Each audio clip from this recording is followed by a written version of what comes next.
ओडिशा के गांव में जब इच्छाधारी नागिन ने दिया एक बच्चे को जन्म, परंतु गांव वालों की इस गलती पर इच्छाधारी नागिन ने जो किया देखकर गांव वालों के पैरों तले जमीन खिसक गई। नागमणि एक इच्छाधारी नागिन को बहुत शक्तिशाली बना देती है, परंतु कहते हैं कार्तिक पूर्णिमा के दिन एक साधारण नागिन भी बगैर नागमणि के विशेष शक्तियां पाती है, परंतु वो शक्तियां सिर्फ उसी पूर्णिमा की रात तक ही उनके पास होती है। इन शक्तियों के सहारे नागिन कोई भी रूप धारण कर सकती है, कोई भी आकार ले सकती है और कोई भी भारी चीज उठा सकती है। दोस्तों, नाग नागिन महादेव शिव को ही अपना आराध्य मानते हैं। दोस्तों, ये चमत्कारिक घटना है ओडिशा के एक छोटे से गांव की। दरअसल ये घटना घटित हुई वहां के मुखिया और वहां के सबसे धनी इंसान जगमोहन जी के साथ। जगमोहन करीब आज से 5 साल पहले एक साधारण एवं गरीब का जीवन व्यतीत करते आ रहे थे। वो अक्सर जंगल में अपनी बकरियां चराने जाया करते थे। एक दिन बकरी चराते चराते वो जंगल के थोड़ा और अंदर निकल गए। उसी जंगल में एक इच्छाधारी नागिन अपने नाग के साथ एक विशाल पेड़ के पास रहा करती थी। वो नागिन गर्भवती थी। शाम का वक्त था और जगमोहन जब उस पेड़ के पास से गुजरा तो उसे वहां एक तेज चमकती हुई चीज दिखाई दी, परंतु साथ ही वो दोनों नाग नागिन भी वहीं पर थे। उन्हें देख वो थोड़ा डर गया और तुरंत ही वहां से जल्दी से घर की ओर भागा। जगमोहन इतना घबराया हुआ था कि उस समय तो उसने पीछे मुड़कर तक नहीं देखा, परंतु उस रात उसके ध्यान में वो चीज जो चमक रही थी वो बार बार आ रही थी।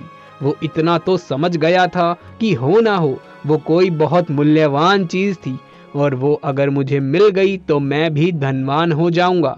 परंतु सबसे बड़ी मुसीबत थी वो दोनों नाग नागिन।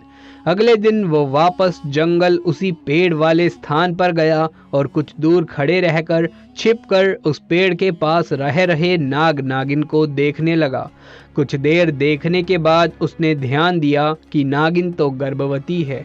वो उस रात घर आकर सोचने लगा कि यही सही मौका होगा। जब नागिन अपने बच्चे को जन्म देगी तभी वो नागमणि चोरी कर लेगा, क्योंकि उस समय नागिन कमजोर होगी। बस नाग को मारना होगा। दोस्तों, कहते हैं कि अगर किसी नाग के मुंह की तरफ गोबर मार दिया जाए तो वो अपना होश खो बैठता है। अब जगमोहन हर रोज गोबर लेकर उस विशाल पेड़ के पास छुपकर सही मौके का इंतजार करने लगा। एक दिन वो मौका भी आया जब नागिन अपने बच्चे को जन्म देने वाली थी। तभी चुपके से जगमोहन ने नाग के मुंह पर तेजी से गोबर मारा और फिर एक बड़े पत्थर से नाग को मार डाला। फिर उसने नागिन और उसके बच्चे को भी मार डाला और उस मणि को उठाकर जल्दी से घर की तरफ निकल पड़ी। परंतु उधर नागिन किसी तरह बच गई थी और बस बेहोश पड़ी थी। जब नागिन को होश आया और उसने अपने बच्चे और पति को मरा देखा तो उसके दुख दर्द का ठिकाना नहीं रहा। वो उस समय गुस्से से पागल हुई जा रही थी और उसने जगमोहन से बदला लेने की ठानी, परंतु मणि चली जाने के कारण वो अपनी शक्तियों का प्रयोग नहीं कर सकती थी। परंतु अभी भी वो अपना रूप तो बदल ही सकती थी। इधर जगमोहन को जैसे ही नागमणि मिली उसका पूरा जीवन ही परिवर्तित हो गया। उसकी फसल इस बार काफी अच्छी हुई और काफी महंगे भाव में भी बिकी। उसकी तो जैसे मानो लॉटरी लग गई हो। वो जो भी धंधा कर रहा था उसे हर जगह से लाभ मिल रहा था और जगमोहन को भी पता था कि ये सब उस चमत्कारी नागमणि का ही कमाल है। गांव में हर जगह उसका नाम था। जगमोहन के इस रुतबे को देख एक अच्छा रिश्ता जगमोहन के लिए उसके पास ही के गांव से आया और मीरा नाम की एक सुंदर स्त्री से उसका विवाह संपन्न हुआ। मीरा अपने पति जगमोहन को बहुत प्यार करती थी और बहुत इज्जत देती थी। दोनों एक दूसरे का कदम कदम पर साथ निभाते। उनकी जोड़ी गांव में मिसाल बन चुकी थी। उधर नागिन भी एक पुरुष का रूप धारण कर दिनेश नाम से जगमोहन के यहाँ उसका मुंशी बन गया और जगमोहन का विश्वास जीतने लगा। जगमोहन भी दिनेश के व्यवहार और वफादारी को देख उसे अपना भाई समान ही मानने लगा। एक दिन मीरा अपने पति जगमोहन के पास आती है और बताती है कि तुम पिता बनने वाले हो, मैं गर्भवती हूँ। ये सुन जगमोहन की खुशी का ठिकाना नहीं रहा। उस दिन वो खुद अपने मुंशी दिनेश के पास गया और बोला कि देखो दिनेश, मेरा कोई भाई नहीं है, परंतु जब से तुम्हारा साथ मिला है तुम मेरे सगे भाई से भी कहीं अधिक बन चुके हो। आज मैं बहुत खुश हूँ, इसीलिए आज मैं अपनी पत्नी और तुम्हें एक खास जगह पर ले जाना चाहता हूँ, क्योंकि मेरा इस दुनिया में तुम दोनों के सिवा और कोई भी नहीं है। और वो अपनी पत्नी और दिनेश को कार में बैठाकर गांव के एक कोने में ले जाकर कार को एक छोटी सी कुटिया के सामने रोकता है और बताता है कि जब वो छोटा था तब इसी कुटिया में उसकी माँ की जान उसे जन्म देते हुए चली गई थी। उसके पिता तो पहले ही गुजर चुके थे। तब एक बूढ़े बाबा ने उसकी माँ को वहीं दफना दिया और जगमोहन को उसी बूढ़े बाबा ने पाला था। जगमोहन बताता है कि जब भी उसके साथ कोई बुरी घटना होती है या वो दुखी होता है तो बस वो इसी कुटिया के पास चला आता है। यहाँ उसे एक अनोखे सुकून का एहसास होता है। जगमोहन आगे बताता है कि आज तुम दोनों को मैं इसीलिए यहाँ लाया हूँ क्योंकि तुम दोनों अब मेरी जिंदगी का एक अहम हिस्सा बन चुके हो। दोस्तों, ये सुन सभी की आंखों में पानी भर आता है।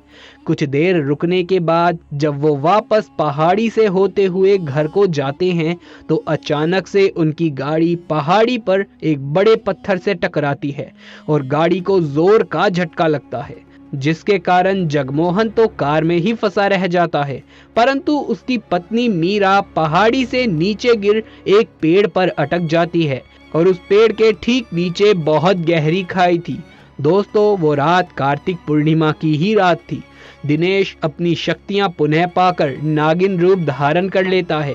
जगमोहन दिनेश को देखकर चौंक जाता है क्योंकि दिनेश अब नागिन में पुनः बदल गया था। वो नागिन जगमोहन को बताती है कि कैसे ठीक इसी तरह वो भी इसी स्थिति में फंसी थी जब जगमोहन ने उसका पूरा घर संसार लूट लिया था, उसके पति और बच्चे को मारकर, और आज मेरे पास बदला लेने का मौका है। जगमोहन घायल गाड़ी में फंसा हुआ था और रो रो कर नागिन को बोलता है कि भले ही मेरी जान ले लो, परंतु मेरी पत्नी गर्भवती है, उसे छोड़ दो। परंतु तभी उस नागिन को अपनी वही स्थिति याद आती है कि क्या होता है जब कोई अपना छिन जाता है। ये जिंदगी का सबसे बड़ा दुख होता है। नागिन ने जगमोहन का उसकी पत्नी के प्रति सच्चा प्यार देख उसे माफ कर दिया और मीरा को उस पेड़ से निकाल कर बचा लिया तथा दोनों को हॉस्पिटल छोड़ खुद वापस जंगल में उसी विशाल पेड़ के पास चली गई। जब जगमोहन हॉस्पिटल से स्वस्थ होकर अपनी पत्नी के साथ घर वापस लौटा तो उसे अपनी गलती का एहसास हुआ और उसने जाना कि उसने कितनी बड़ी गलती करी है। वो नागमणि को लेकर उस विशाल पेड़ के पास गया। उस पेड़ के पास उस नागमणि को उसने रख दिया और फूट फूट कर रोने लगा और शाम को वापस घर लौट कर आ गया। दोस्तों, कभी कभी इंसान लालच में इतनी बड़ी गलती कर बैठता है कि फिर उस गलती को कभी भी ठीक नहीं किया जा सकता और बस अंत में पछतावा ही रह जाता है। आपको ये घटना कैसी लगी हमें नीचे कमेंट बॉक्स में लिख करके ज़रूर से बताएं। यदि ये वीडियो पसंद आया हो तो इसे एक लाइक करके अपने दोस्तों और रिश्तेदारों में ज़्यादा से ज़्यादा शेयर कर दें। आगे भी ऐसे वीडियोस लगातार देखते रहने के लिए चैनल को सब्सक्राइब करके पास वाले बेल आइकन को भी दबा लीजिए। जल्द मुलाकात होगी आपसे किसी अगली वीडियो में। तब तक के लिए आप सभी का धन्यवाद।